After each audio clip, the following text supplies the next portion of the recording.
চলছে বাফুফের mega trial. বিশ্বের নানা প্রান্ত থেকে আসা 52 জন প্রতিভাবান প্রবাসী ফুটবলারদের ভিড়ে একজন তরুণ নাম কাটছে সবার মনে। তার নাম ইমান আলম। সে যখন বল পায় মনে হয় যেন বলটাই তার সাথে কথা বলে। ড্রিবলিং এর সময় তার পা চলে যেন সুরের তালে। ইমান আলম শুধু একজন ফুটবলার না, সে এক অনুপ্রেরণা। দেশের হয়ে খেলার স্বপ্ন নিয়ে এসেছেন ইউরোপ থেকে। বয়সে তরুণ, কিন্তু পায়ে তার অভিজ্ঞতা, হৃদয়ে ভালোবাসা বাংলাদেশের জন্য। কোচদের মতে ইমানের স্কিল লেভেল আন্তর্জাতিক মানের। শুধু স্কিল নয়, তার সিদ্ধান্ত নেওয়ার ক্ষমতা, গেম সেন্স আর ডেডিকেশনও তাকে আলাদা করে তুলেছে সবার থেকে।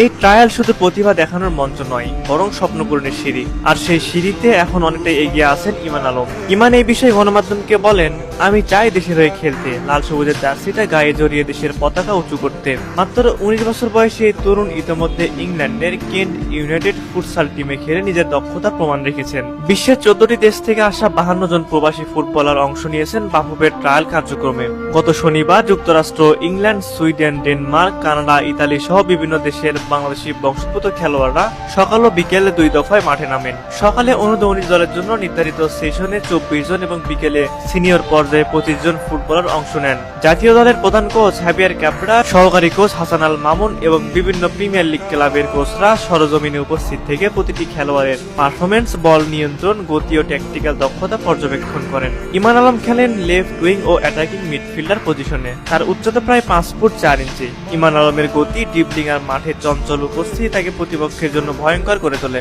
ইমানের লক্ষ্য এখন স্পষ্ট, জন্মভূমি নয়, হৃদয়ের দেশ বাংলাদেশের জার্সি গায়ে চাপিয়ে আন্তর্জাতিক মঞ্চে প্রতিনিধিত্ব করা। ইমান আলমকে নিয়ে এত আলোচনার কারণ হলো তিনি বর্তমানে ট্রায়ালে রয়েছেন এবং বেশ ভালো পারফর্ম করছেন।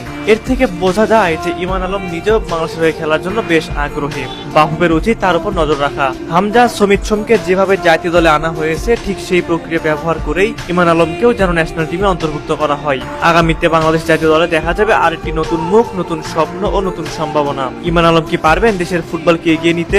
সুপ্রিয় দর্শক, আপনাদের কাছে কি মনে হয়, ইমান আলমকে কি ফিউচারে লাল সবুজ জার্সি গায়ে দেখা যাবে?